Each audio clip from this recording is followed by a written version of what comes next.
Coming up on AC 24/7, the anti-woke movement led by Florida's governor and what it could mean for the upcoming presidential election cycle. Plus, a warning for parents. The CDC warns teen suicide rates are at a record high. And the Golden Arches are bringing star power to the value menu, just in time for Valentine's Day.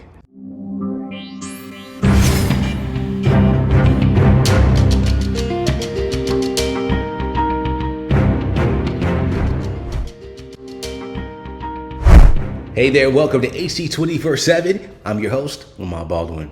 Florida's governor is continuing to push the anti-woke agenda that could set the blueprint for his potential 2024 presidential campaign agenda.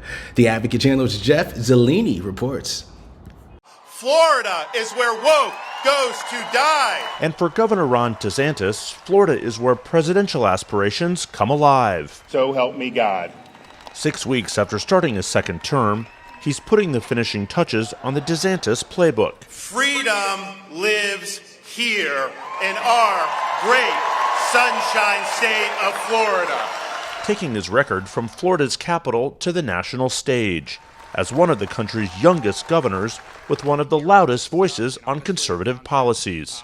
It's a driving force in the latest chapter of the culture wars, already shaping the 2024 campaign. When other states consign their people's freedom to the dustbin, Florida stood strongly as freedom's linchpin. The governor has introduced himself as a leading culture warrior, with a growing list of what he calls anti-woke laws and proposals. And this bill takes three main steps.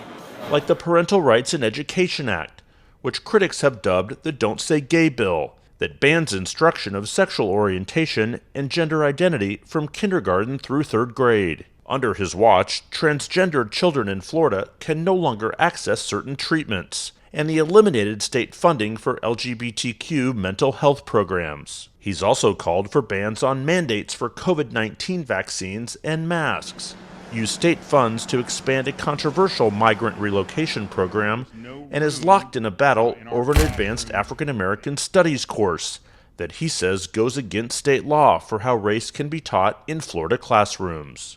Why don't we just do and teach the things that matter? Why is it always someone has to try to jam their agenda down our throats?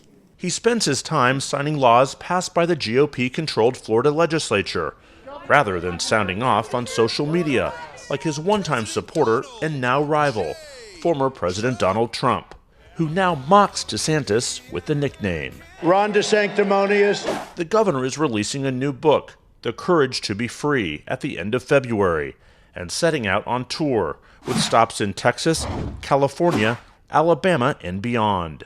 On the floor of the Florida Senate, Democratic Senator Jason Pizzo has blasted the ambitions of DeSantis. Of a speech that's going to be given in Iowa in a couple of years.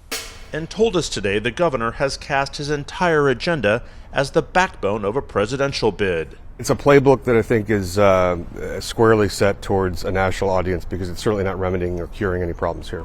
DeSantis is building a national team, CNN has learned, with plans for an announcement in late May or early June, after the Florida legislature enacts even more of his agenda that could serve as a roadmap for his political future. We will fight the woke in the businesses. We will fight the woke in government agencies. We will fight the woke in our schools. We will never, ever surrender to the woke agenda. 4 New Jersey teens are facing charges in connection with an attack on another teen who later committed suicide. The incident was sparked outrage among students and parents who say it reflects a culture of bullying in the district. The attacks come as the Center for Disease Control released some alarming data on the mental health of American children. The Advocate Channel's Mike Valerio reports. 14-year-old Adriana Kutch took her own life in early February after a video showing her being assaulted by 4 other teenagers at a New Jersey high school was posted online. Her father has accused the school district of mishandling the attack, saying police should have been immediately notified and his daughter taken to the hospital. They think it's fun to attack people and make videos and post them. She blacks out and they don't call an ambulance. The school district superintendent resigned this past weekend and said the girls accused in the attack were suspended that day and police were notified. 4 teens face charges in the case, 1 charged with aggravated assault, 2 charged with conspiracy to commit aggravated assault, the other charged with harassment. Their names haven't been released. Meantime, the Centers for Disease Control on Monday released alarming data on the mental health of American teenagers from a survey done in 2021. Teens, especially girls, are experiencing more violence, suicidal thoughts, and mental health challenges in recent years. And nearly 1 in 3 teenage girls seriously considered attempting suicide, more than double the rate for boys. These data show a distressing picture.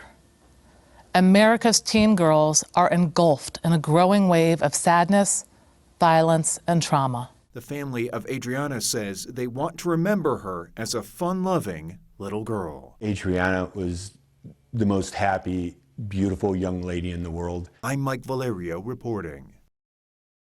If you or a loved one contemplated suicide, call the National Suicide and Crisis Lifeline at 988 or 1-800-273-8255 to connect with a trained counselor. Looks like the women are coming out of pocket more than men for undergarments. Women's underwear are taxed more than men's. That's according to a new report that found American women are being charged a tax that is 35% higher than what their male counterparts pay. The average U.S. tariff rate on women's undergarment is 15.5% compared to just 11.5% for men's. Most international tariff systems have flat rates applying to all underwear regardless of gender. In Japan and the European Union, women are taxed at a lower rate.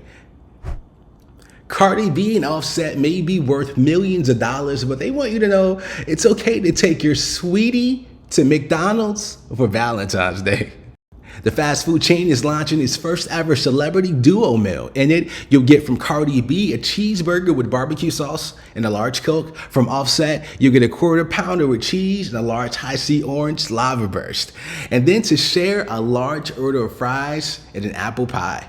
Offset says in the press release announcing the meal, "Let them tell you McDonald's is date night done right." Cardi B insists that she's always trying to get Offset to take her to the restaurant. Everyone's purple favorite dinosaur is back. Barney is making a return to TV and toy shelves. That's right, Barney is coming back. Mattel announced it's launching a new Barney TV show. This time, the purple dinosaur we've all come to love will be animated. It sounds like they're betting on a hit. There'll be new merchandising to go along with the new show, including toys, clothes, and books. Production on the original Barney show stopped in 2010 after 18 years on the air. If you grew up with that version of Barney and still like the retro vibes, there'll also be old school Barney toys and swag. Mattel is likely counting on some of that after the company gained the interest of adults when it brought back Masters of the Universe and Monster High.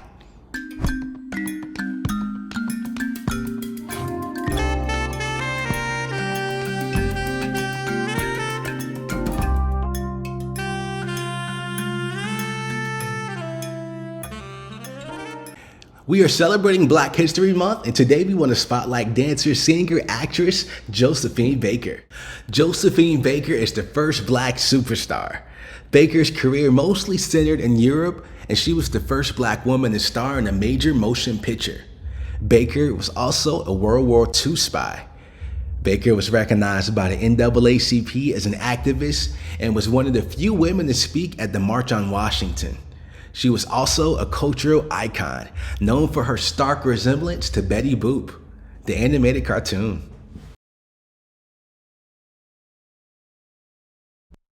Thank you for joining us for AC 24/7. For more content that advocates to you, go to advocatechannel.com and make sure you follow us on Instagram, Twitter, and Facebook, and subscribe to our YouTube channel. For the Advocate Channel, I'm Lamont Baldwin.